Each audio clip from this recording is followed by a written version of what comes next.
Hamilton. VK on the beat. Check.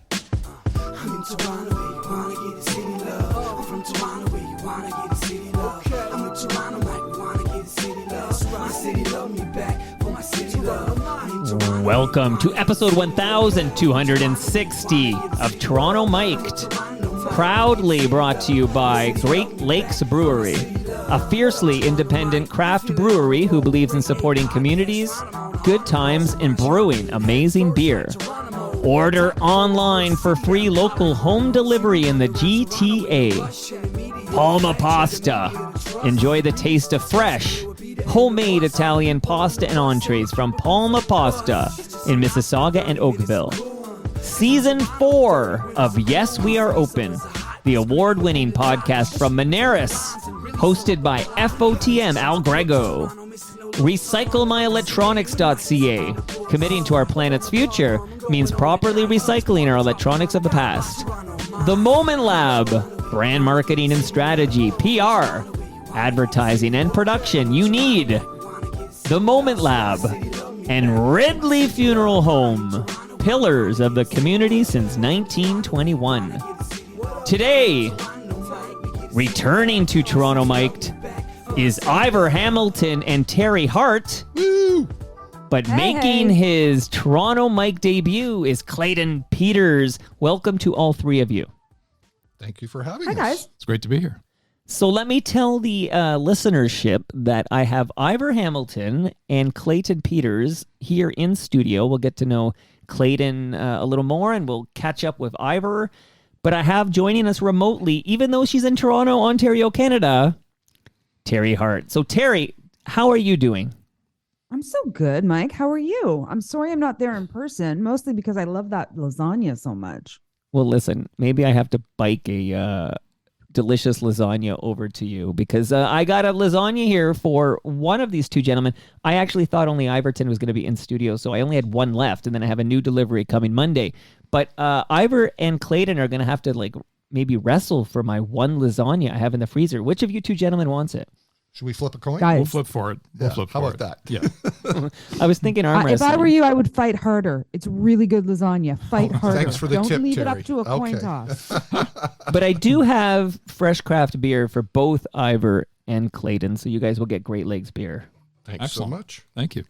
All right, so I'm going to start with Clayton because it's like fresh meat, and then we're going to kind of go around here. So if you have to leave at some point, because I know how busy you are, Teri, that's why you didn't have time to come into the studio. You just have to be like, guys, I'm peacing out, and we'll all give you like a lovely goodbye. But I'm glad you're joining us, and later it'll make sense why you're here, because all three of you people have something in common, but we'll save that reveal. But Clayton Peters, tell me a little bit about yourself. Who the hell are you? Give us a little 101 on Clayton Peters. I should lie down and talk about it. Well, who the hell am I? Clayton Peters went to Chinguacousy, like Ivar and our friends here. Is that a high school? That is a high school in Brampton. Okay. I'm also a producer, manager, TV, movie, live concerts, and manage my little brother, Russell Peters. Okay, back it up here. So you are the older brother of Russell Peters. I am. Why isn't Russell here today? He's in Los Angeles right now. He's got shows this weekend out in Agua Caliente. DJ Starting From Scratch has been down here. We had a quite extensive discussion about your brother on that episode. Yes, Granty Pants is our DJ, and he's also a Brampton boy as well. Okay. I've been around the world with him, all corners of it. Has Starting From Scratch, did he go to Chinguacousy? He did not go to Chinguacousy. Okay, I feel like we've already revealed what you three have in common here with your intro there. Okay, so you, Clayton Peters. Yes. You, Ivar Hamilton, FOTM Ivar Hamilton, and FOTM Teri Hart. All three of you went to Chinguacousy High School. That's correct. True. Mm-hmm. Hard fact. Teri, where exactly is Chinguacousy located in the lovely city of Brampton? Well, I mean, let's be clear. It's the city of Bramalea. Those who know. Oh. And I had no Come on. idea. Pardon me? I was saying, yes, you got it right, Teri. Yeah. So Okay, but I explain would that say- before you continue. Isn't it called Brampton? Oh, well, I don't know. Maybe it's totally called Brampton now, but when I was there, it was very specifically Bramalea and Brampton. They were very distinct places to be from. And so Bramalea was kind of progressive in its city planning, and they created areas where all the street names started with the same letter. So don't laugh at that, Mike. It's not funny. It was really great for parties when we were in high school. Okay. Party in the J section, party in the G section. E and so on section and for so me. forth. I'm an E section. Pardon me? I'm from the E section. Clayton, where are you? You're an E section. F Ivor? section. F. Okay, Clayton is F was J. section and Ivor is E section. What section were you from, Terry? J section. Okay, that's okay. I see now. Okay. So this is kind of like a way to identify what part of Bramalea you're from. Yeah, and so Chinguacousy was kind of in like the J meets G section. Would that be right, guys? Yeah, that'd be Yep. right. Yep. Yeah. And so, a great school. I moved actually from Brantford to Bramalea to start grade 9. And my parents did a ton of research to send me to the best high school because this is the career they wanted for me. Like back in the day, Chinguacousy was the top of the pops. It was the cat's meow. It was the bee's knees. And so my parents made sure that they were going to move us to an area that my brother Paul and I could go to Chinguacousy Secondary School. And it served me well. Okay, now I'm looking at Ivor and Clayton, and then I know what you look like, Terry, because you've been over a couple times. I'm going to update everybody on like how they can go back and hear more about your career from your previous visits. But you guys obviously never attended at the same time. I don't know if that's obvious. Well, I mean, I think it's obvious. I mean, Ivor's got to have a decade on you, Terry. Come on, at least, right? I'm the old man here. Yes. I'm 51. I'll be 52 in October, so I'm really transparent about my age. That's how old I am. Up to Ivor and Clayton if they want to. Okay, well, what class? Do it this way. What in Chinguacousy you were class of, like your graduation class of. Do you know what I'm doing? I think I was 88. Oh, you're a baby. Okay, so Teri Hart, class of 88. Now, Terry, not with us 88 today. or 89. 88 or 89. But I think 88 because I'm an October baby. So yeah, I was 88. 88. You're not too sure on that. That's strange, right, guys? Like everybody knows their graduating year. Okay, Terry. But Well, not with us the today. first time you've talked to me, Mike. You know I'm a little strange. Not with us today, but was going to be here, but has some personal matters to attend to. And we are thinking of him as we record this episode. But Brother Bill went to Chinguacousy High School. Did you guys must have overlapped, Terry? Yeah. So he is about 2 years older than me, and I hung out with people who were about 2 years older than I was. For the most part, I had some friends that were my age, but for the most part, I dated a guy that was a couple years older than me. And Of course you did. Brother Bill, are we saying his real name? Do we? Remember? You get Neil Morrison, but like when I Yeah, talk Neil about him on this Morrison. show, I use the name that everybody listening knows him as, which is Brother Bill.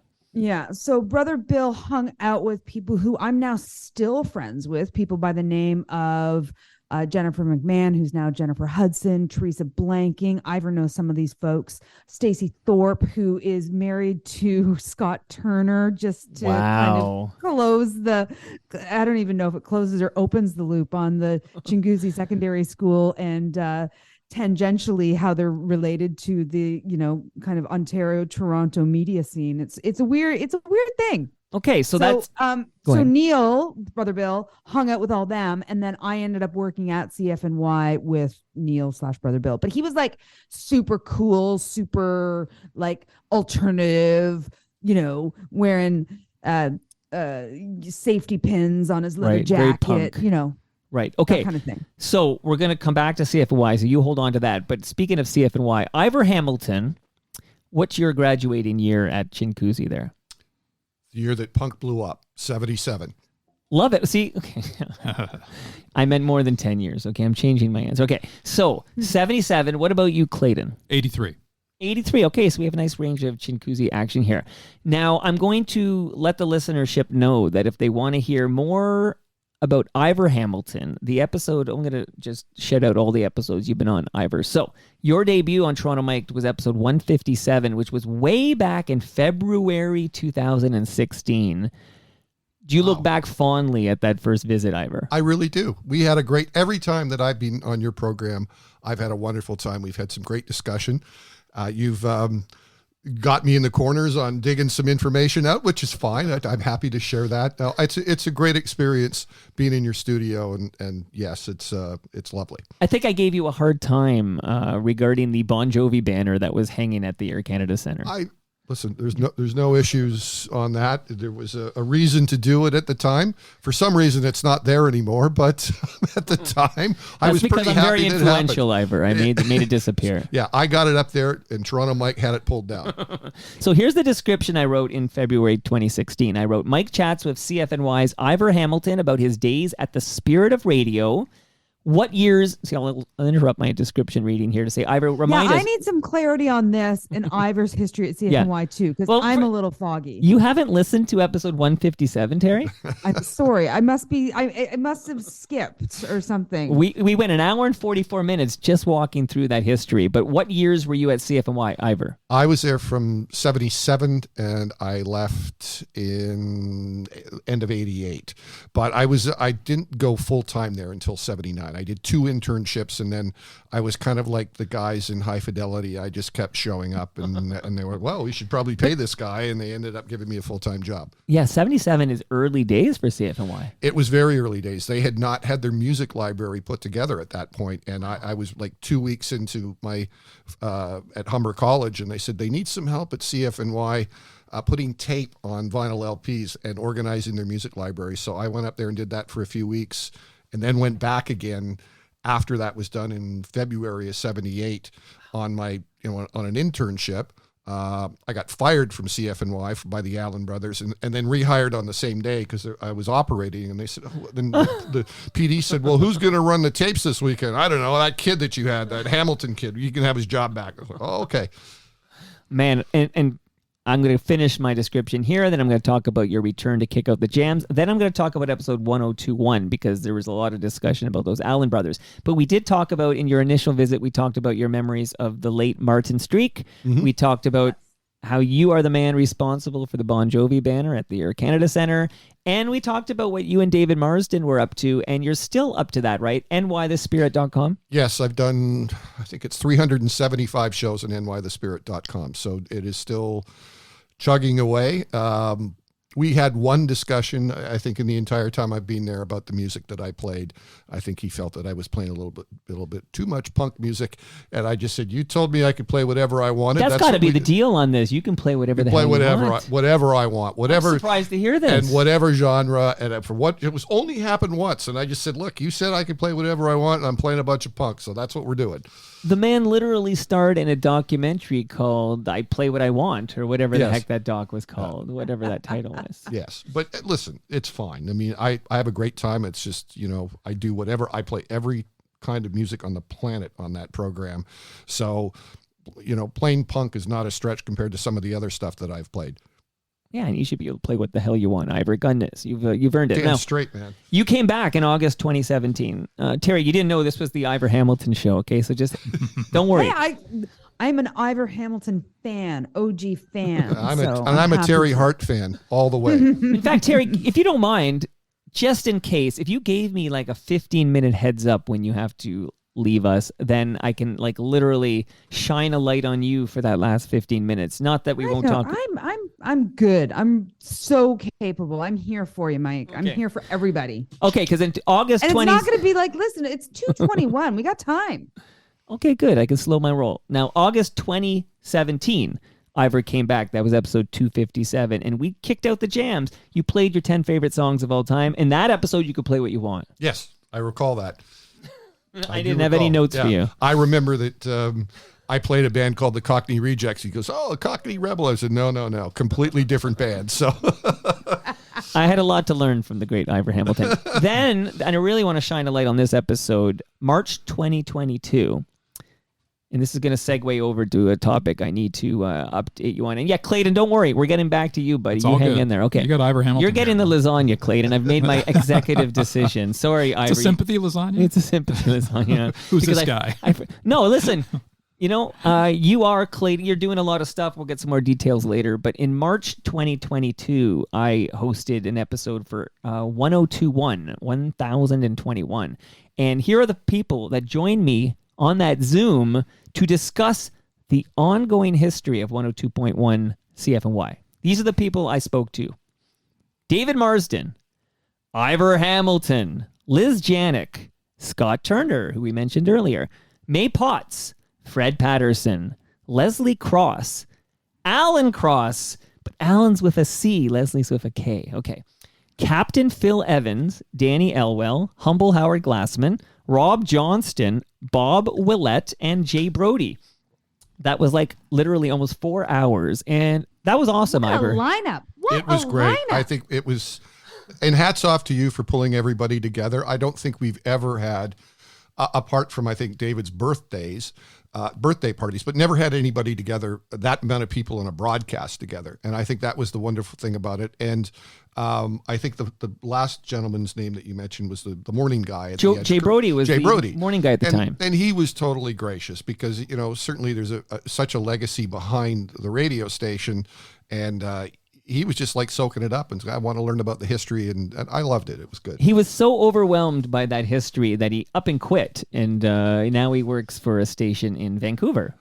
So Jay Brody no longer on the air at CFNY. But I did get a lovely note from the director of the CFNY documentary, whose name eludes me. Matt Schichter. Okay, I got a lovely note to say. He listened to that episode in March 2022, and he tells me it was incredible research for him as he planned out this documentary. So it was like that was like a resource for him as he was planning the CFNY documentary. And he actually wrote me from a train ride he was taking to talk to Geets Romo, in which he said he was listening to Geets on Toronto Mic'd, and he wanted to thank me for the basically all that research I was doing for him.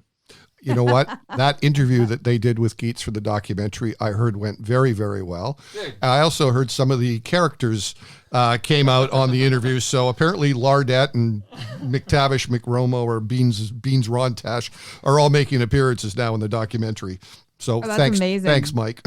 Okay, so we're gonna get a Well CFNY. done, Mike. Well, we're gonna get a CFNY documentary update in a moment, but I just want to tell everybody if they want more on Teri Hart here. See, Clayton, you're gonna listen to the ongoing history of Toronto Mike, basically. But in May 2018, episode 336, Mike chats with broadcaster Teri Hart about her start at CFNY, Boom.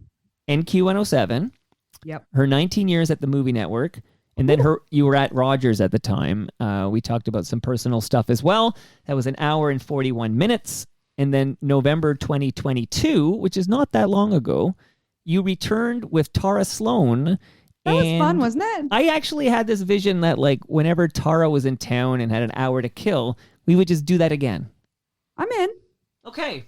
I'm forever in for a visit with you and Tara together for sure. We I think she's having a good time down in San Jose. Yeah, it worked out for her. I think she broke that news. I think that like press release. Yeah, she broke that news in that episode. But she's so talented, right? She has a real she's got a real great broadcast sense about her, and she is she's just on the right side of things and doesn't hesitate to speak her mind, and I have a lot of respect and admiration for Tara Sloan. And you were both on breakfast televisions in different cities. Correct. She was in Calgary. She did make many appearances on BT Toronto as well. She might have filled in for Dina, I'm not sure. And then I was there for about 5 years. Absolutely. And we talked about many things from John Derringer to Don Cherry. All the greats were discussed in that episode. Okay. Ivor, so I saw you, I don't know if you remember this, but I was in line to see Roger Waters. This is like last year. Oh, right. Yes, of course. You and Alan Cross walked by. Yes, we did. I'm like, hey, there's some FOTMs. So I want to know your thoughts on this. I had a brief chat with Alan about this, but I actually regret going now. Now, I was gifted the ticket. I didn't actually pay for the ticket, and I thought I should see Roger Waters from Pink Floyd. But I regret it, like because I personally deem him an anti-Semite, and I think a lot of this Nazi imagery, and especially what he just did in in Berlin of all places, where he invoked the name of Anne Frank, it's highly offensive to me. But I'm curious, like. I know we separate the art from the artist, but I personally wish I didn't go to the Roger Waters concert. I'm 100% with you. I will probably never go see Roger Waters again. I just thought him mixing his politics with the music, we weren't there for politics, and some of those images that were put up on the screen during some of the Dark Side of the Moon things in the set, I just was like, I don't need this. And, I still love Pink Floyd, and I know the exhibition is coming to town very soon, which is an amazing exhibition, and I will go back and see that's one of the best I've ever seen. But I do not need to see Roger Waters in concert anymore. No, thank you. Do not want his politics. And I noticed when he was talking about, he was on the screen, you'd read about all these oppressed peoples, and he did not actually reference Ukraine, like completely omitted the, it was all kind of gross, and I regret. Clayton, have you ever seen Roger Waters in concert? I have not. I'm familiar with his politics. I know he's pretty controversial, but I haven't seen him live. What are your jams? Like, we're going to get to this when we talk more about this reunion. Chinkuzi? Chinkuzi. Yeah. Terry, didn't you have a question for Clayton? Tell me about your cheerleading at Chinkuzi and how it helped you. Oh, I will. I was a cheerleader in high school. I'm proud of it. And it was helpful to learn how to spell the name of the school that I attended because, Chinkuzi can be a challenge. So can you spell it, Ivor? CHINGUACOUSY. Woo! Points. Points for spelling Chinkuzi. Yeah, I can. When I spell it, I still have to spell it as the cheer in my head. CHI. I just this is just something for Terry, for you, and for Clayton. I just wanted you to know, and maybe you don't know this, that they're no longer the Chiefs, and in 2016 they changed to the Timberwolves.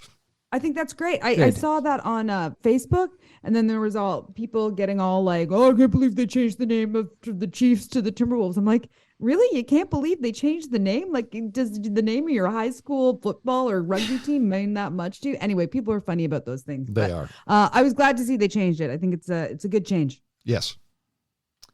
What so are your yay for that change? I remember a local high school where I grew up was the Runnymede, and they had a great basketball program, and they were the Runnymede Redmen. Okay, and that they changed that name quite a while ago, and I think to the Ravens or something like that, and it was a smart move. We were a rugby school, right? Like, yes. Am I remembering that correctly? Yes. Yeah, the rugby team, Clayton, maybe you, because that wasn't during my era. Do you want to? Yeah, the big. Excuse me. Sorry. The big thing for the rugby team was when they went to Wales. Right. And remember they did the rugby, the rugby team went to Wales, and then they all wore, and rugby shirts at that time, just coincidentally, rugby shirts and rugby pants were like a big style.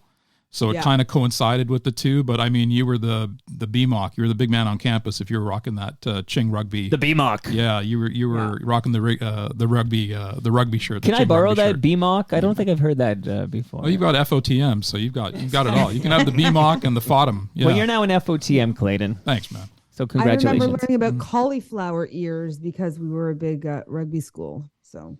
Oh yeah, like boxers get that, right? Yeah. And they get those big thighs.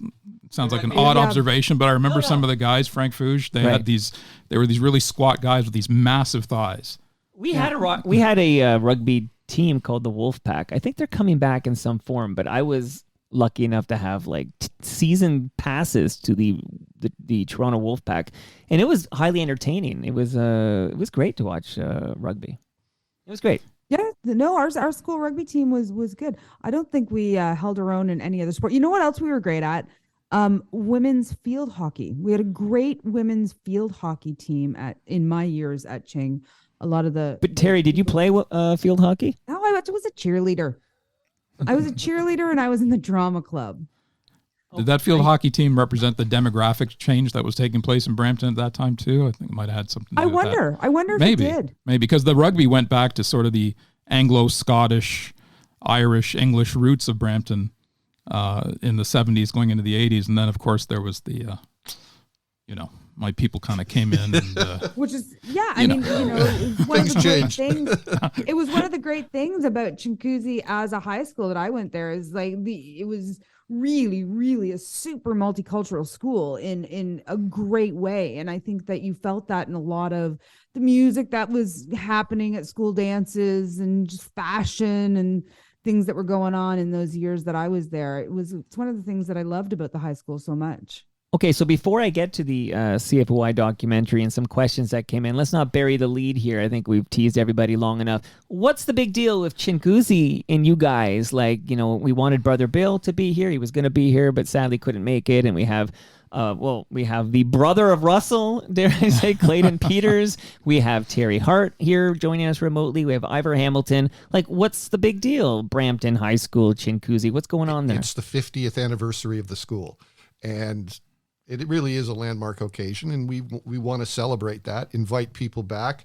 A lot of people that went to the school moved out of Brampton and are in other parts of the province. So we felt that perhaps getting us together, people being alumni from the 70s and the 80s, could really get the message out that we'd love to have you, and that's happening next weekend on the 2nd and the 3rd. So June 2nd, because sometimes they people listen like years later. So June 2nd and 3rd, 2023. You'll be like, I'm here. It's like, oh no, it's the 52nd anniversary. Okay, 50 and counting. Where do we send all these Chinguzi alumni? Well, first thing I want, if you love you to buy a ticket to our Saturday event, and you can get tickets on eventbrite.ca Chinguzi 50 reunion. Easily get your tickets there. We're also running a social event on the Friday night at Spot 1 in Brampton at 289 Rutherford Road South, and this is going to be very big because Clayton and I are getting on the wheels of steel. We really are. The wheels of steel. What kind of music will you be spinning on that Friday night? Well, Clayton, go with Clayton first. Go ahead, Teri, first. Go ahead, Teri. I just want to say that Ivor has done like 4 playlists for the 70s, 80s, 90s, and 2000s graduates of Ching, and they're sitting on Spotify right now. And I was looking at the 80s playlist, and it's bananas great. It's so good. So check those out before you show up next Friday night for these two to be on the wheels of steel. Okay, so Friday night, I'm looking at my calendar. That's the 2nd of June, 2023. On the wheels of steel, we've got Clayton Peters. What kind of music will you be spinning? Well, that's a good question. Ivor and I had a chat about this, and I think I threw him off a little bit by some of the stuff that I had on there, because I sent him my playlist last night, and I think I started with was it Hall & Oates? Hall & Oates is where I started, and then it went to Fleetwood Mac. Yeah. But then when you get further down in the playlist, it ends up there's ELO in there, and then it ends up with English Beat, New Order, Depeche Mode. I think I've got the Smiths in there as well. And I had some deep tracks in there, but there was only that playlist currently sits at about 4 hours and 53 minutes. So it's I don't think I'm on for that long, but I've got a lot to choose from. I've got a pretty wide taste in music. So this is what I'm going to do. Wait, that sounds fantastic. It's not bad. It's a combo of yacht rock, new wave, and it's everything.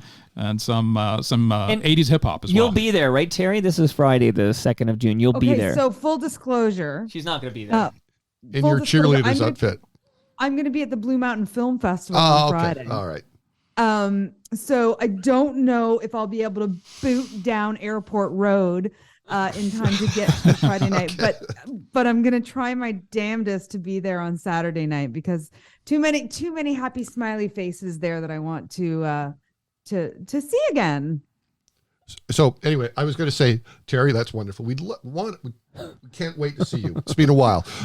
So what I plan to do on the Friday night is I've dusted off the 1200s, and I'm going to spin only vinyl, mainly 7 inches. So I'm probably going to cart in about 300 or 400 7 inches and work like I've got what Clayton's going to do. So we're just going to work off each other. Hopefully we'll do like maybe a couple of sets so we can. Have you done a tech check? I just want to say, have you done a tech check to make sure that they can accommodate this? I have spoken to the club. I have spoken to the DJ. We've talked about all the connectors, and we it looks like we've got things in order. We'll make it work. And don't you have signage from the Yes, I have the original CFNY Roadshow sign from 1980, the very first Roadshow sign, and I'm pulling it out of storage. It's the only other place that you'll see it will be in the documentary, but it has not been seen in public in probably 30 years, if not more. Amazing. That's amazing. Wow, it's worth the drive on Airport Road. Teri, just for that. Rutherford Sounds Road. like it does. So we're gonna have a lot of fun. It's $10 to get in for that, and really great. But Saturday, here's one of the things that we're doing on Saturday. Yeah. I did, just in the spirit of the CFNY Video Roadshow, we've got a video dance party to warm things up on the Saturday night, and we used Scott Turner, myself, and Alan and Liz Janik picked a lot of the music. So this is going to be like a 90-minute warm-up thing, and then DJ Ramy, who's a Brampton favorite, he's going to take the rest of the evening. And Clayton, you know Ramy from way back in the day, too? I do. I used to work with him Well, and let his me just brother. jump in about Brian Ramsamy. Brian Ramsamy hosts Club Q, which he does on Twitch, and he did it during the pandemic, each and every Saturday night, kind of all night long, I think, and he raised thousands and thousands of dollars for the Hospital for Sick Children. Wow. He did it all for free, like from his home. He's a great DJ, and he's also just a great person. He was in the cohort that was about 2 years older than I am, and I've known Brian for over a lot of years, over 30 years now. So great that he's going to be DJing the event on Saturday night. And we did have a conversation, though. I said, Brian, if you play the Macarena, you won't get paid, dude. I got to take that off my Hey, playlist. that's going to bring back a lot of memories for people, Ivor. It's going to bring back a lot of memories. Yeah, Just having some fun. it gets people on the dance floor for some reason. Yeah. That's for sure. Okay, so I saw Billy Idol's Moni Moni on your playlist, Ivor, and all I could think of was all of us yelling, "Get laid, get fucked!" like in the cafeteria. And like, Terry, it's a core memory. Yeah. do we sorry, know it's where? core- No, it's about that. So we did that. Obviously, we did that at my school. I went to school in Toronto, like the borough of Toronto, in the city of Toronto, and we were doing that exact same thing. That they stopped playing it at the dances because we were doing that. I'm curious. Do we have any idea where that started? Like that, I don't know. Well, we just all did it. I remember it at all of a sudden happening out of nowhere when we used to do the video road shows at schools. And we had been playing it for a while. I will give you full disclosure too. Personally, I was not a fan of the Billy Idol version. So the road show used to play the original Tommy James and the Shondells version all the time. Right. Anyway, but I just remember out of nowhere, all of a sudden we'd be school, this happened in high schools, and all of a sudden this was happening. It was like, where did this come from? Maybe 87. Am I right? Something like that. It would have been That would around have that, been maybe around even 86, 86, more like 86. And we're like, oh, and it was just a phenomena that happened out of schools. And that was also too, that the Violent Femmes were, and I think we've talked about this on this before, that the Violent Femmes got played on CFNY, not because we decided to do it. It was because all the kids in the school were like, man, add it up, do it. Like, we got to do this. This was like, go back to the station. I said, there's about 5 schools who all love the Violent Femmes. But did you guys have to censor it, or did you just play it? We just played it, but we got banned from the Peel Halton School Board for a couple of years because we played the video for Girls on Film, which was probably a dumb move at the time. If you know the video. It's just bikini, right? Just bikini. I've got it on my phone, actually. Clayton's watching it right now. If I was going back now, I was like, we were probably, we could have been a little smarter about that back then. But it is the Moni Moni thing. It is interesting in a time before the internet that something could be like, I think all around the world, schools learned about this hack, if you will, and implemented it. And it's wild because it's not like we were all subscribed to the same like newsletter. Like some kid introduced it at our school and we did it. And we all kind of did it at the same time. It's wild when you think about it, right, Teri? Yeah, it's totally wild. How that kind of spread with that song. And then on top of it, how I could just even look at those playlists that Ivor created for Spotify and take me right back to being in the cafeteria of the high school and think about those school dances and thinking about wearing like a red shaker knit dress. I know I'm sitting with like 3 guys virtually here, but the red shaker knit dress with the really long pearls, very Madonna-esque. That was what I wore to my very first high school dance. And like, it was looking at the playlist that Ivor sent that I was like, that's why remembering these things and talking about a high school reunion and talking about the music of the time, that's why it's kind of important, right? Like it brings you back to that feeling of, you know, butterflies in your tummy when you were going to a high school dance, or like saying get laid, get fucked in your high school, you know, cafeteria, which was so risque and so out of control, you know, dancing to Stairway to Heaven. Why did they always end every high school dance with Stairway to Heaven? Who started that? It was just the longest song, I guess. Well, I will say that we try to push the envelope on that. At CFNY, we ended it with Art of Noise, Moments in Love. That's that right. was the closing one. Yeah. Now, Clayton was also a DJ back in the day and DJ'd at Ching. We did. We did a couple of the dances at Ching. It was Alvin Silverio, Cyril Saifu, myself. We had the big clip speakers. We had, I remember we had Dry Ice at one of the shows too. We did a few dances at Ching. Yeah, it was pretty cool. And I think ours, I got to say, not to be too self-centered, but we did some pretty kick-ass dances back at Ching back then. And I remember, you know, there was somebody who was really wasted, and they stuck their head in the big clip speaker for Divine's Native Love, and we had it just pumping out full blast, and they had their head right into that speaker, and I'll never forget that. That was amazing. Okay, so we're gonna come back and say it again. Chinguacousy? Yeah, because when you read it, it's like there's supposed to be a syllable between Ching and Kuzi, right? Chinguacousy? Chinguacousy. But I can skip the gua. I think it's like Chinguacousy. It's indigenous, yeah, right? so do we know what it means? Like Land of the Tall Pines. Okay, look Land at this. of the Tall Pines. And it still exists, right? Like kids are still going to Chinguacousy. Yes. Okay, because my high school got bulldozed. It's condos. I will say the school. I know. The school has been actually very well preserved. It's been renovated. There's been additions put onto it, and I hadn't been in there in over 25 years. And walking in it in the last month a couple of times, hats off to them. They've done a really, really good job of updating things, and it seems like it's a good atmosphere for the current student body. Clayton, is your brother the most famous graduate of Chinguacousy High School? He's one of the most famous people to be kicked out of Chinguacousy High School and asked to leave. Both him and myself. Scandalous. Slow down here, Clayton. He What's was going asked on? first. They thought he had some developmental issues, so they sent him over to North Peel. So just how many down the years road. did he That's a trade attend school. Chinguacousy? I think he was there for at least 2 or 3. Okay. Yeah.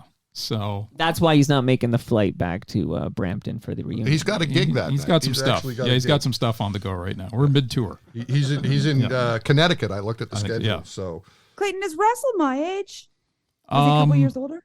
He was born in 70. Yeah, and I'm 71, so he's a year older. I think knew he's he buds was with Brother Bill, right? Like your brother's friends with Brother Well, Bill. I was actually with Neil. Neil was friends with all my club buddies, all my sort of CFNY friends from that time.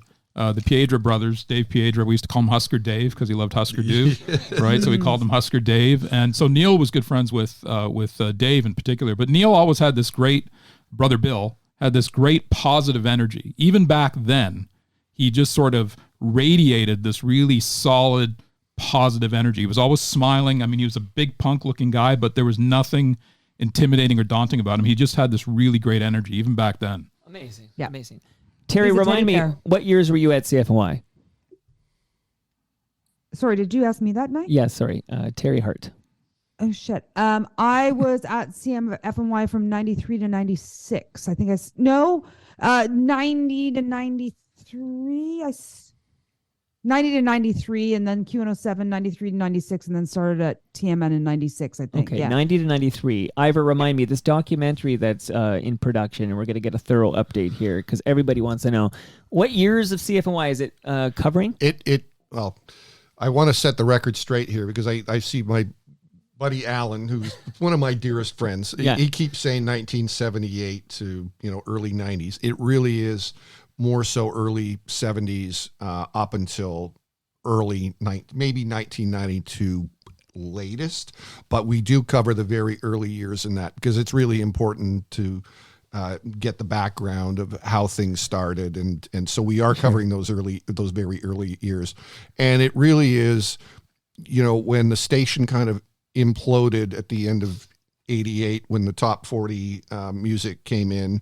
That is covered, and then and when it came back again, when that regime left, when it came back slightly, so it kind of wraps. I will say it kind of wraps into the Bare Naked Ladies era. So I think that's a fair assessment of it. So it really is the story is really the story of the spirit of radio, of the spirit of radio. Okay, I'm gonna end with them walking in with that yellow cassette. Right. Yes. Can I ask Teri a question? Yeah. So as a Brampton girl, if you don't mind me calling you a Brampton girl, I'm fine. You know, going to high school in Brampton, growing up there, and then eventually working at CFNY, was that like a dream that you had when you were before that? Was that something that you aspired to? Was CFNY specifically someplace that you wanted to go to? No, I was never that cool, Clayton. I mean, it was only the cool people that were there. My brother was that cool. But we had moved to Brampton just when I started grade 9. And then it was, I don't know, he probably wasn't there when either of you, maybe for you, Clayton, but Jeff Stahl, Mr. Stahl, he was a drama teacher. And he kind of changed my life and told me to go take radio broadcasting at Humber College because I didn't know what I wanted to do. Anyway, and then I was like, well, there's this radio station in Brampton. I might as well get a job there. I was that ignorant and that, obnoxious, frankly. And I kind of walked into CFNY and was like, hey, so I'm taking radio broadcasting at Humber College. Can I get, you guys should hire me. And Noni Raskin, who was the promotions director at the time, working with Phil,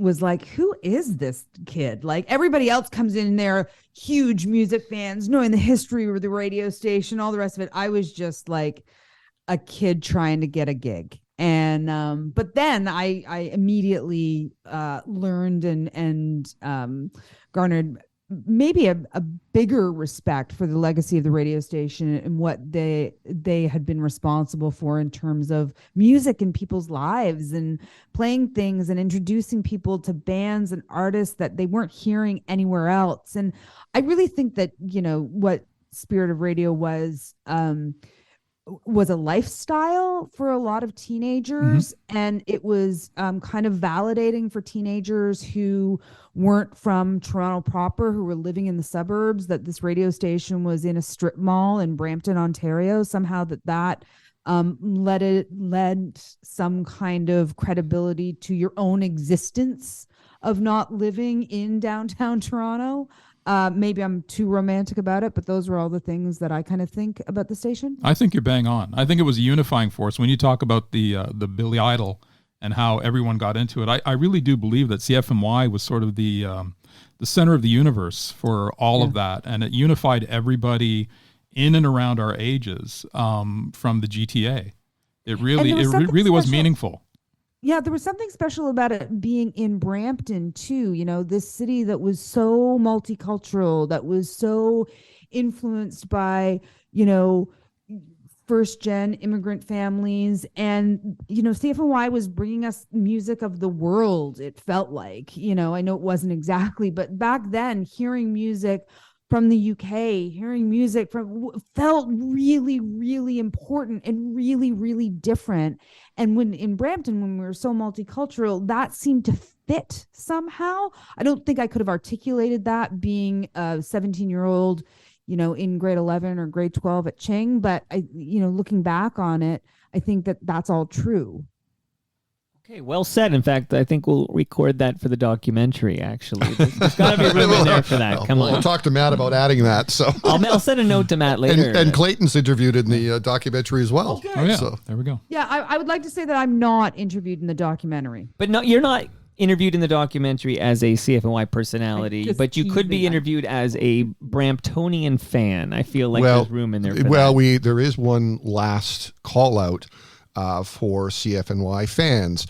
And if you'd like to have a say in the documentary, if you have some great stories, you can reach out to myself at Ivar Ham at iCloud. That's IVAR Ham at iCloud.com, and tell me that you would like to be a part of this documentary and tell us your stories, good, bad, or indifferent. And that is kind of like one of the final pieces for the documentary, is to get some real fans of the radio station that weren't necessarily announcers or musicians. Great idea. Well, it's so important to have listeners talk about the radio station, because we know we changed a lot of people's lives. Well, I'm going to send a note to FOT and Paul Romanuk, because I have had so many conversations with Paul about CFNY and his love for that station back in the 80s. So we got to get him in there. Okay, Ivar Ham at iCloud.com. Yes. Okay, so we kind of got a taste of the documentary, but now I need like an update where we're at with it and any details you can share, because a lot of people listening to us right now are big fans of the station and looking forward to this doc.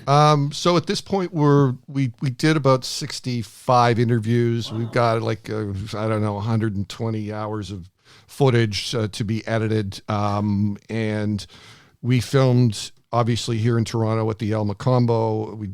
From basically November until the last month or so. We filmed in Los Angeles, where we got live Earl Jive and members of The Cure.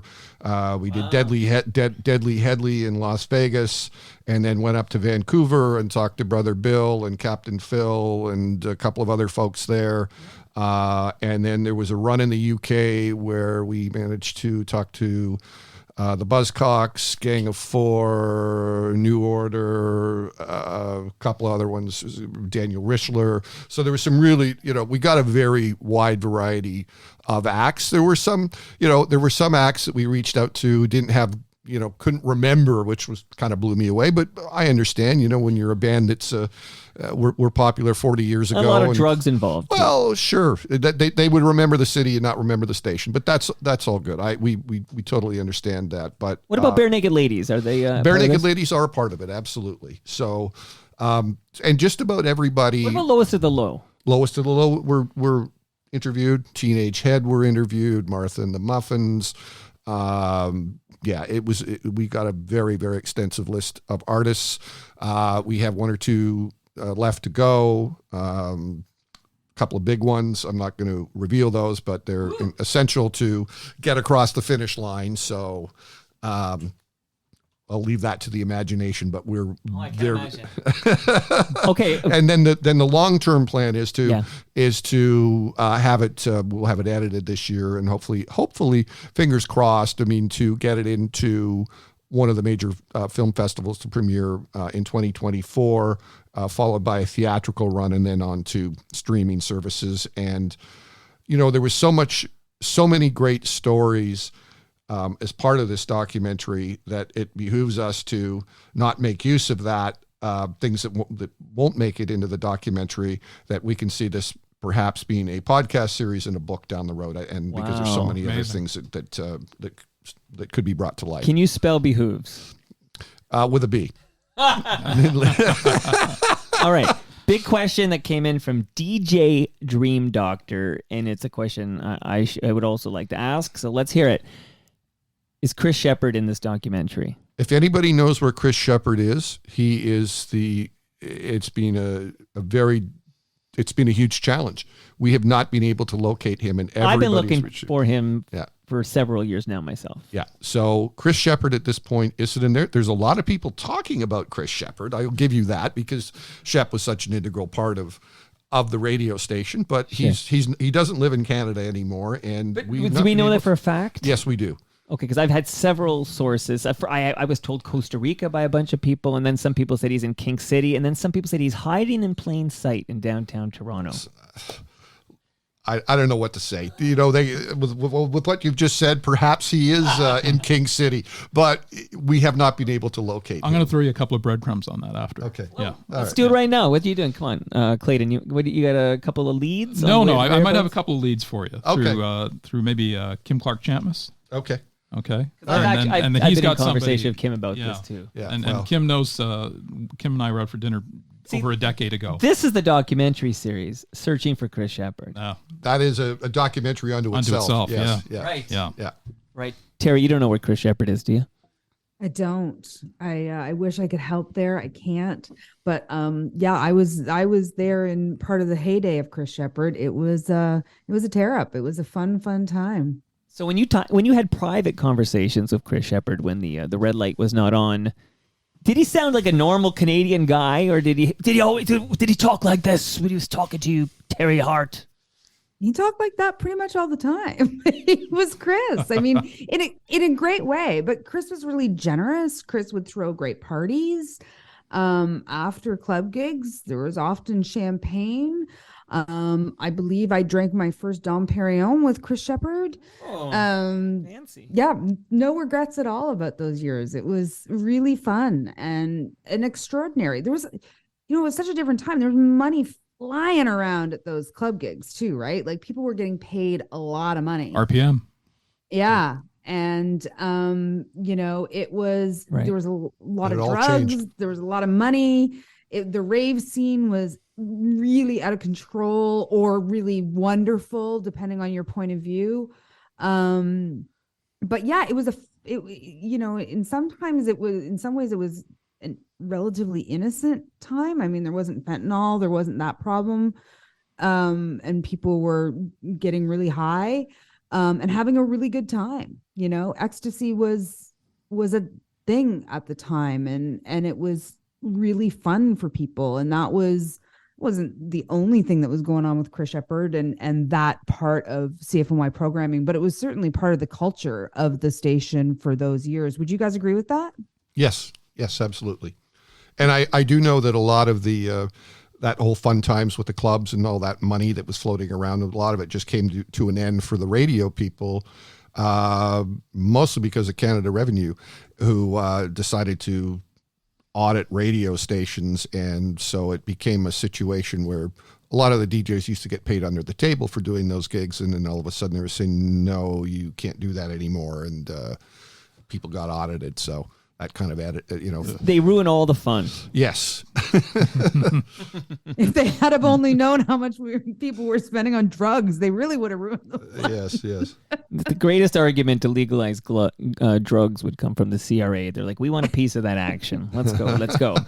Okay, so we talked about the Palma Pasta that I've decided is going to Clayton. He's such a good sport. And also make it his debut. I want him to leave with good memories. You're taking home that Palma Pasta. It's in my freezer right now. It's all good. Beer for both of you. I feel bad. Ivor, why don't you invite Ivor over to eat some of it? I'm happy to. Ivor's mom was my home ec teacher. I didn't know that. Yes. Mrs. Hamilton. I would have opened with that. Mrs. Hamilton was my home ec teacher at Chinguacousy. Wow. Yeah. My mom was a teacher. Your mom taught at the school? My mother, yes, Mrs. He's royalty. Hamilton. He's pedigree. Mrs. Hamilton taught at Chinguacousy from 1972 to 1990 when she retired. Wow. She was a lovely lady. I was never in her class. That was a conflict of interest. But I was certainly under the umbrella. I was a good student and I didn't skip off and I behaved, somewhat behaved, but That's amazing. Oh my God. I always kind of thought it would be cool to be in if one of my parents was a teacher and to be in their class, but maybe not. Maybe it would be a nightmare. No, it doesn't sound cool to me. you'd have to study a lot harder, I think, and people wouldn't. Also, if you got good marks, people would be like, "Oh, the fix is in." The teacher's buddy with your mom. Of course, you got good marks. It's a lose-lose, I think. If you look at that, I didn't know your mom was a teacher at the school. That's so great. Oh, thank you. She was lovely. She was a very, very nice lady. Oh, thanks, very, very Clayton. nice lady. Thank you. Okay. And she taught you home ec, Clayton? She did. Yeah, she sure did. Good. And that's how we know Clayton's gonna figure out how to make this delicious lasagna. He had the home ec training from Mrs. Hamilton. Okay, so Great Lakes for everybody. But Teri, close your ears. You're missing out on some good swag here. I have wireless speakers, one for each of you. You're taking that home with you. Bluetooth speakers, courtesy of Moneris. And Clayton with that quality speaker. Jeff Rogers wrote me a note this morning to say he's listening to his Moneris speaker all the time. He says it sounds great. So you're going to listen to season 4 of Yes, We Are Open, which is an award-winning podcast from Moneris. Yeah, shout out to the police. It says Boxan on the cover there. So shout out to the Garys. So. Oh, very nice. So yes, Al Grego hosts Yes, We Are Open. It's an inspiring podcast. He's been talking to small business owners, and Al was here earlier in the week to kick out the jam. So you got that season 4 of Yes, We Are Open. Ivor. I just also, if I go back to the reunion at the school next weekend, we invite people to come out early on the Saturday. Our doors are opening at 3:00. And we have, we're doing some open mics. We're doing decades open mics, 70s, 80s, and 90s, with our former teachers and former students. I'll be hosting the 70s one, and Clayton will be on the 80s one. And we have a Ching TV exclusive. We have an interview done by myself and Brother Bill with Russell. And he's going to talk about That's exciting. Yeah, I think that people will really enjoy. He's got a lot of great things to say about Brampton, your family. And so he's not bitter about the fact you guys kicked him out? No, that was the best thing that ever happened to him. no happy offense he to was Ching, kicked out. but the trade school was really good for him. He really found his people there. Not that there was anything wrong with the people at Ching, but it was actually a positive thing for him. But now that begs the question, Clayton. Did you ever consider yourself a stand-up career?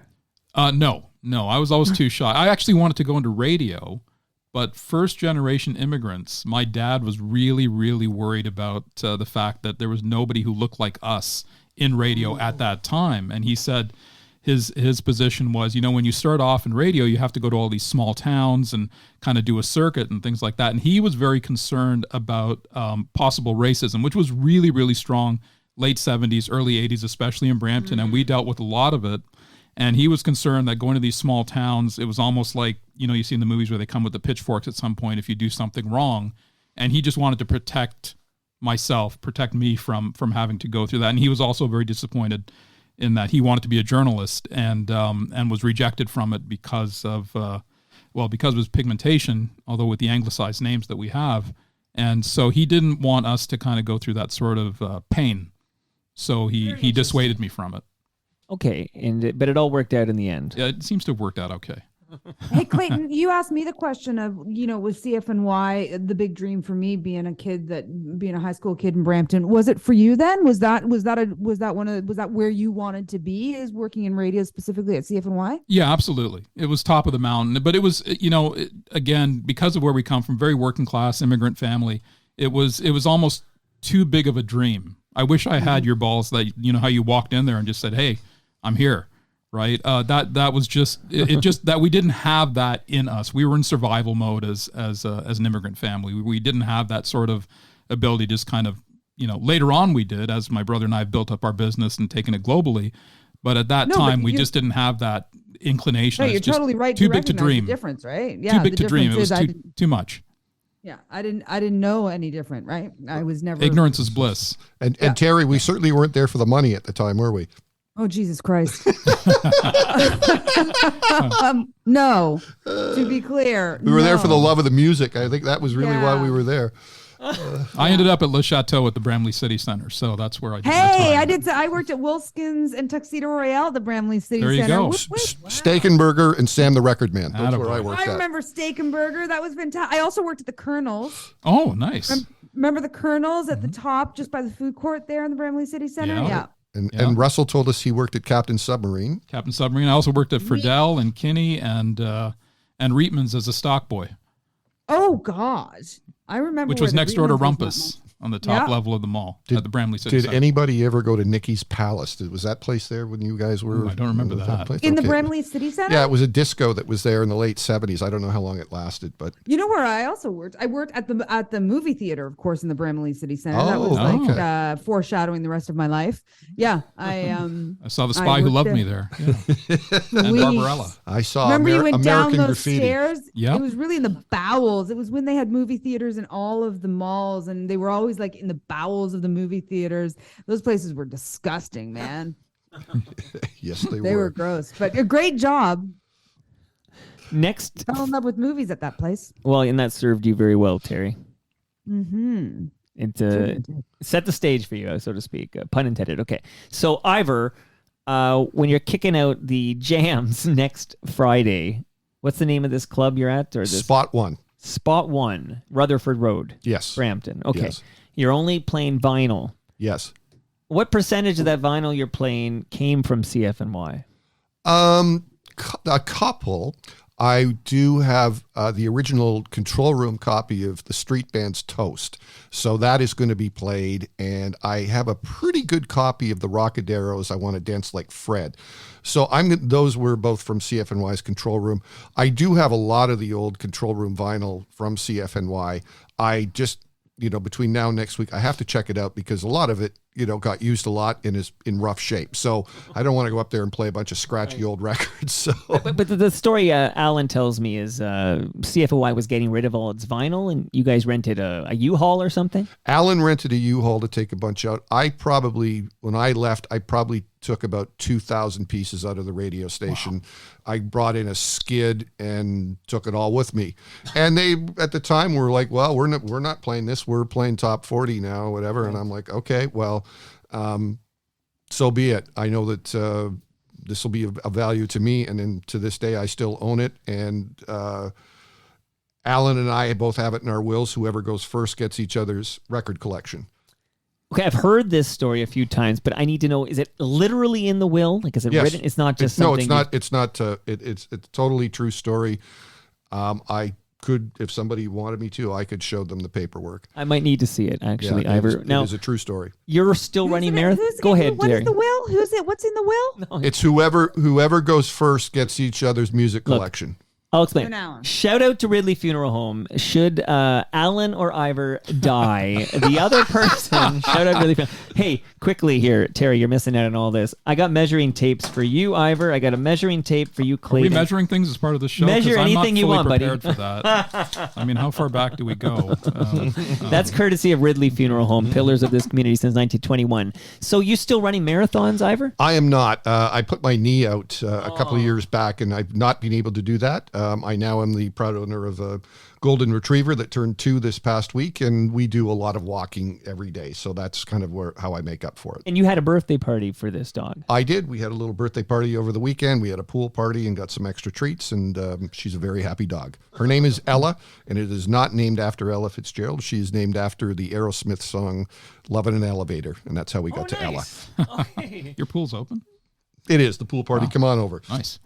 Okay, so Clayton, have you ever had a party for a pet? I have not. Our lab passed a few years ago, so we didn't have a party for it. But I just want to tie back into your vinyl thing. I used to sing Toast to my son. Oh, really? When he was just a couple of years old, and he would have Toast, and I would. Paul Young, right, doing the vocals on Toast. It's the street band, But but it's- Paul Young yeah, was Paul in the Young's band. in the Yes, band, yeah, right, yeah. right. But it is the street band. The street prior to him band. being Now I use solo. that. I do a special episode every month we call Toast, and that's the theme song for the episode of Toast. And Rob Pruce from the Spoons is currently a cast member in my Toast recording. Ah, very good. nice. Excellent. The Spoons, were they interviewed for Yeah, the absolutely. CFNY documentary? Yeah. Okay. Yeah. You probably just did Gordon Sandy though. Yes, as far as I know, I wasn't there for that one. Okay. I was See, I there got all for the questions, right, Terry? Yeah, I got all I these was there for questions. the teenage head one. All I of sat them. in on that one. I sat in with for Clayton's interview, and yeah. Were you making funny faces just to see if he'd he'd break back there? Okay, so we talked about how Chris Shepard's still MIA. If anybody knows where Chris Shepard is, tell me. Don't tell Ivor because I want him on Toronto Mike first. Okay, so we're trying to find Chris Shepard. But is there any other, obviously CFNY personality that you wanted in the dog that you either couldn't find or politely declined, or not so politely declined? There was a couple of people who politely declined just because they felt that they didn't have the stories to tell, and they felt that some of the other more well-known personalities would be able to tell the stories and not so much them. Which is interesting. I mean, one of the persons that got interviewed for the documentary who was wonderful and was Nancy Ball, and she also went to Chinguacousy, and so she did a great documentary. Nancy went to, because Nancy listens to Toronto Mike. Right, she absolutely does. And so anyway, Nancy was interviewed for the CFNY documentary, and I know she did a terrific job on it because we had a good conversation afterwards. So I called her. We went to Chinguacousy at the same time, so another connection. And I said, Nancy, would love you to be on the 70s panel at the reunion. She goes, Ivor, I can't remember anything about high school. So she remembers everything about working at CFNY only a few years later. But All right, couldn't here's a remember fun fact for you. I actually have in my to-do list a chat with Fred Ball, husband of Nancy Ball, about his relationship with Freddie from Humble and Fred. This is a special episode of Humble and Fred. We Yes. call it OG Hundy P Spotlights. So I'm actually going to chat with Fred Ball on that topic soon. So it's Fred's a very, very funny guy, and he's been connected to Fred Patterson for many, many years. And it was because of his wife Nancy, who worked at the radio station. Fred also went to our rival high school just down the street at Bramalea. He went to Bramalea Secondary. Fred Ball, right. BSS. Bramalea Secondary School. But I remember a number of years ago, he was in the office supplies business at the time, and he Right. came in to see our office manager when I used to work at Polygram, and he came in and he was all full of himself, and he said, will it help you if I told you I knew Ivar Hamilton? And she goes, it'll help you less. so Fred never got that deal, but it's okay. okay. I'm going to check in with FOTM Teri Hart. Now, Teri, do you have, Yes, sir. because I have Teri Hart and I have Ivar Hamilton, I have Clayton Peters here, I kind of want to just play a little music and talk about it, like just a little music that I chose. Nothing, not the wonderful playlists from Ivar, because that music's too cool for this show. But do you have time for that? I'm just checking in on your time. Yeah, I got to go at 3:30, pal. I got Okay, 18 so minutes. 18 minutes. Okay, so you just give me like a 5-minute warning. Okay, so this is, well, let me play a little, then I'll bring it down, and then we'll talk about it on the other side. Okay. Let me say that since we've been together, ooh, loving you forever is all I need. Let me be the one you come running to. I'll never be untrue. Oh, baby, let's stay together.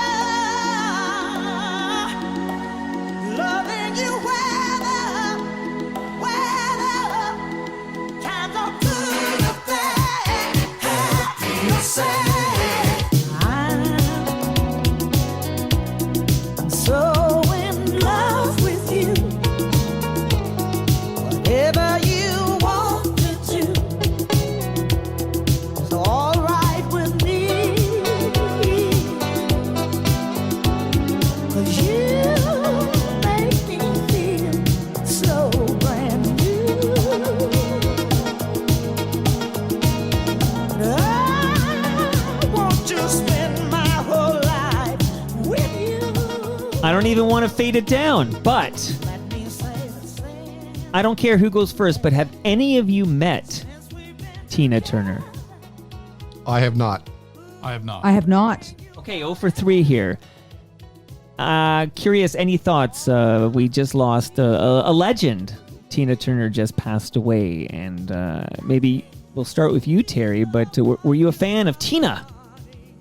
Yeah, I mean, I think that's one of the things that came really clear really quickly is I think everybody was a fan of Tina Turner. You know,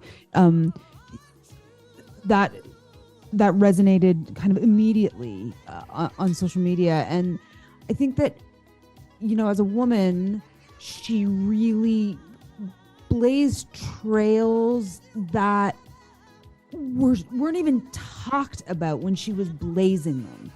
And you know, overcoming and getting out of what she got out of with that person whose name I don't like to even say, and then to become what she did with nothing but her name. You know, that was the name that, you know, that's what she wanted. And I believe he tried to take that name. Like, I'm pretty sure he tried to take that name, saying that I own that name. And you know, she was also just so sexy. Like, you know, she was that rock star of a time. Like, you know how even men recognized that Prince was sexy? Like, all women also recognized that Tina Turner was sexy. And that was just like, that was kind of a different vibe of the time. People didn't really talk about same genders in that way, in the way we do now. And so, yes, she was remarkable. Every clip, you know, you play that clip, Mike, and it just, you know, you can't sit still. You immediately get a groove on. And all the clips that we saw going around on social, from, you know, using Simply the Best and Schitt's Creek to, you know, her playing for Oprah, to all the things that were just all over the place. Yeah. Proud Mary, all of it. It was just, you know, icon and legend get really thrown around, man, but this is appropriate for Tina Turner. How about you, Ivor? How many years now you've been working on the dark side of the music business? A few decades. I will have been in the music business past CFNY for 35 years this year. So even though I did not meet Tina Turner, lots of people I work with did, and the people that I knew that worked at EMI and Virgin that had experiences there all said that she was absolutely wonderful to work with. She did a lot of work in Canada, well loved in this country. I loved her music back in the early 70s. I mean, going back to not push City Limits, it was like to me one of the most powerful songs that came out of the 1970s. So I always had a lot of respect for what she did, and you know, recently, I mean, to me, it's like this is as big as, you know, Prince passing on, David Bowie passing on, George Michael, all of that. It has hit people so hard this past week. Clayton, were you a fan of Tina? I was a fan of Tina, but you know, it's funny, if you watch her when she's doing that Proud Mary dance of hers, you can see the direct connection between her and Beyonce. Okay. You can draw a direct line from early Tina Turner, even 80s Tina Turner, to Beyonce. I thought you were going to say really Mick Jagger. Mick got his strut footwork from Tina. Yeah. Nice. Wow. Okay. Now, here, I realize now I'm looping it. I love that cover, too. That's the a cover of Al Green's Let's Stay Together. Okay. Now, I did pull a bunch now, but we're going to lose Teri soon. So I'm going to truncate this a bit. So I'm just going to play a couple of jams, I think, tie back to the reunion, and then we could hit the highlights again before we say goodbye. But I've thoroughly enjoyed this, and I will tell the listenership that recyclemyelectronics.ca is where you go when you need to find out where you can drop off your old electronics, your old tech, your old devices, your old computers, your old 8-track players, your old phonographs, all that old tech. You drop it off at the depots near you at recyclemyelectronics.ca. If anybody out there has a slide projector with a carousel, one of our former teachers is looking to do a slide presentation from the 1970s, and we are without a slide projector with carousel 1 week out. So. Come on, FOTMs. We got to help out Ivar Hamilton. We got a week to go here. Okay, so I have a couple of high school jams.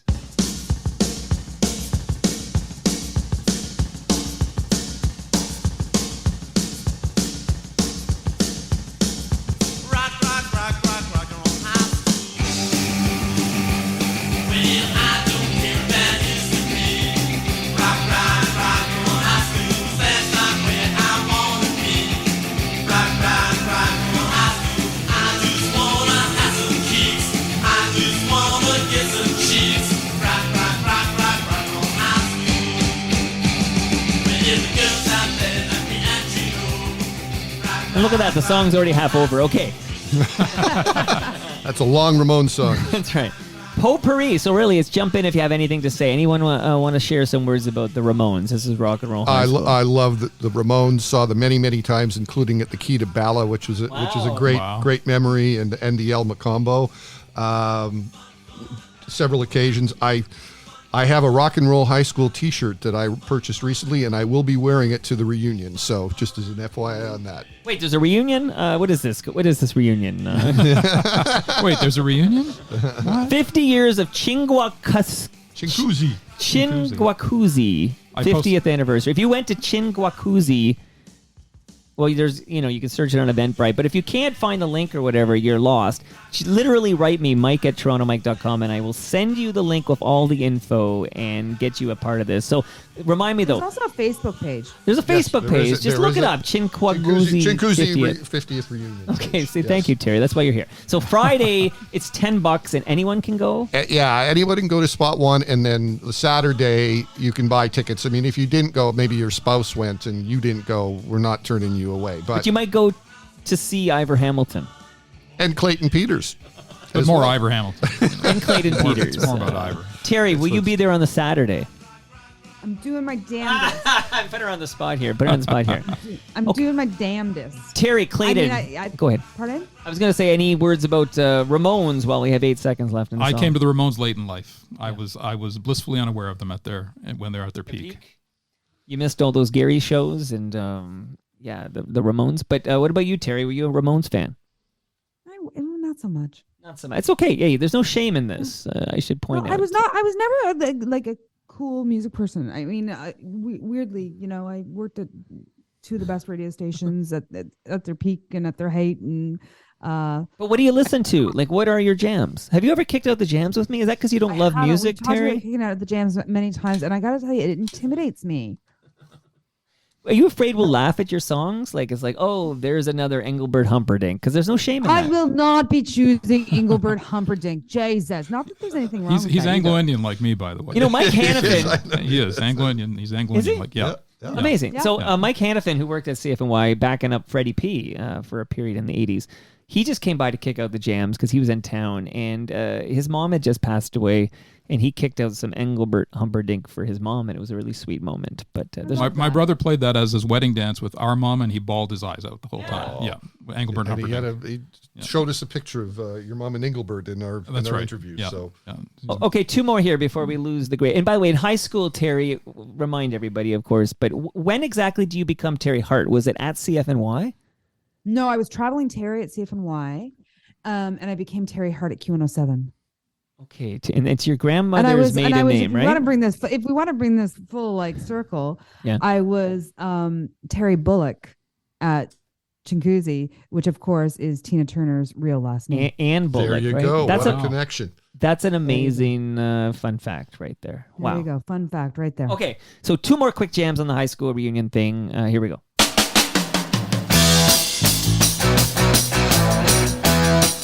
Come on, the kids want a little action. The kids want a little fun. The kids all have to get their kicks before the evening's done. 'Cause they're going to high school. Run, run, run. High school. Sis, boom, bop. High school. Hey, hey, hey, you better let them have their way. You know, I keep saying kick out the jams. It's because of these guys.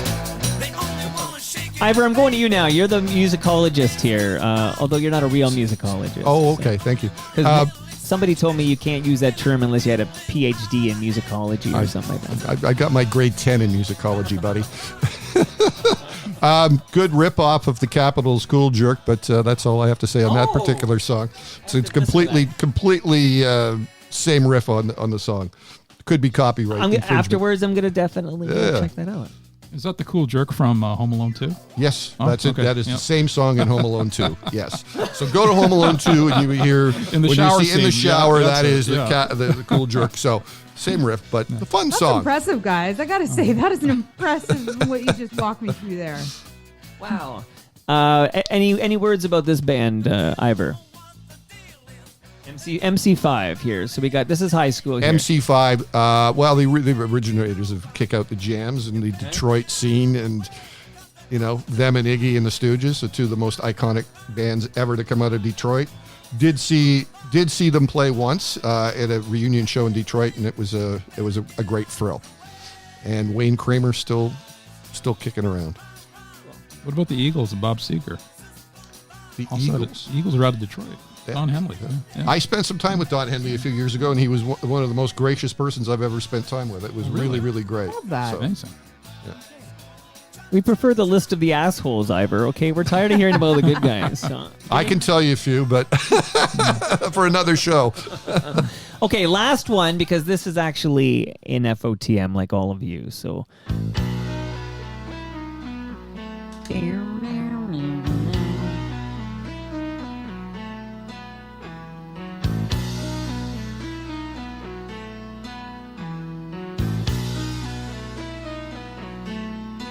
She's a cool, blonde, scheming bitch. She make my body twitch.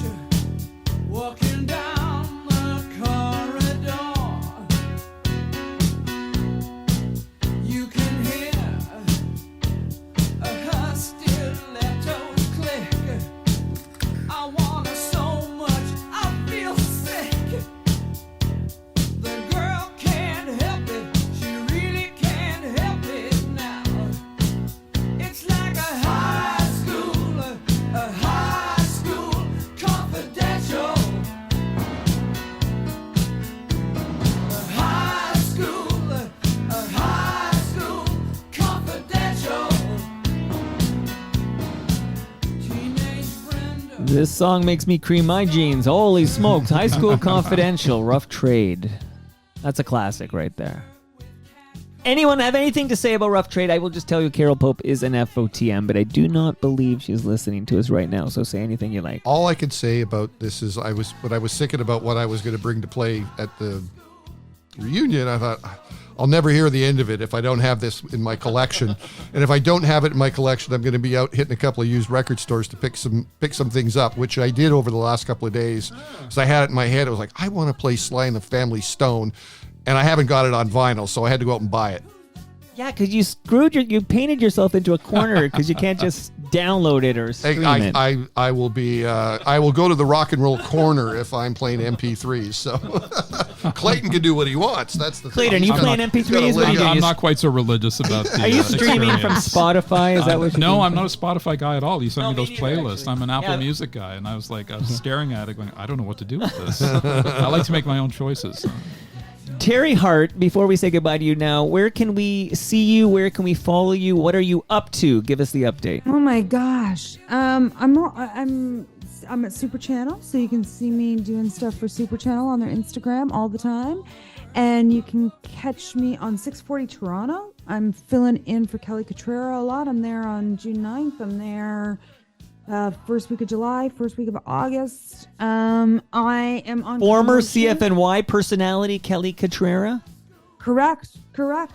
I am on Commotion with Elamine Abdul Mahmood quite often as a panelist, talking about various pop culture stuff. I'm all over the place. Things are good and busy and fun and varied, and I'm a happy woman these days. And you'll come back as soon as Tara Sloan visits. You're going to come back and visit me. Well, maybe I'll come and kick out the jams because now I'm having memories of that lasagna and I got to get my hands on another one. I'll definitely have one for you. Okay, Teri Hart. Clayton Peters, can we follow you online? You can. Clayton Peters 64 on Instagram. I've got a new podcast dropping probably around July. So what do you mean? A new series or a new episode? What is it? It is actually launching a new podcast called Fries for the Table with Mohit Rajans and myself. Free form. Oh, hi, Mohit. I love Mohit. I do lots of stuff with Mohit. Yeah, Mo's the man. I bike by the man every other day. He's in this hood. I know he is. Yeah. Okay, and I do, because I drop the kids off in the bike trailer, and then I like to do a couple of loops after, just to, for shits and giggles. And he goes for his morning runs, waves to me. Yeah, he's a neighbor. Yeah, he's we've had an interesting relationship that's developed over COVID, and we used to get together, have these really cool conversations. I said, this should be a podcast, and here we go. Yeah, I always see him pop Mohit up on has been very kind to me so- when I've been filling in on 640 Toronto and come on to talk tech stuff with me quite frequently. Yeah, he's very well versed. Look at this. He's an FOTM as well, There you guys. go. So that's all great to hear. And Ivar, nythespirit.com is where we can go to subscribe and hear you play whatever you want. Next time Marsden gives you a hard time over something you're playing, let me know. I'll intervene. It's been a long time. And in my regular gig, I continue to work very closely with the Tragically Hip, along with many other acts. Rush and the Hip. Those are kind of my two go-tos, but lots of other great music. that we David work with. Steinberg, do you work with him? David, I talk to David on a regular basis. Yes, He's been here a few times. Yeah. Love David. Him and Blair Packham come over together. we go back to his days in the mods back in the late '70s. So that's how far back we go. And he's playing in Alex Lifeson's new project, He's right? done The that, Envy of and None. he's done some spin-off work over the years with some Dead Boys spin-off bands as well. So and being a very successful lawyer. So Okay, and one last time, because it's the 50th anniversary of the high school that's very difficult for me to pronounce. One last time, give us the must remember stuff. Like if you go to that high school, you could just give us the whole 411 real quick. okay, so we're gonna have, as I said, we're gonna do Spot 1 next Friday night, 289 Rutherford Road South in Brampton. $10 at the door. Clayton and I will be on the Wheels of Steel, and Saturday we are doing. From 3 o'clock onwards, we're doing open mic forms. We have decades rooms, a 70s, 80s, and 90s room. Maybe we'll get to something for the 2000s.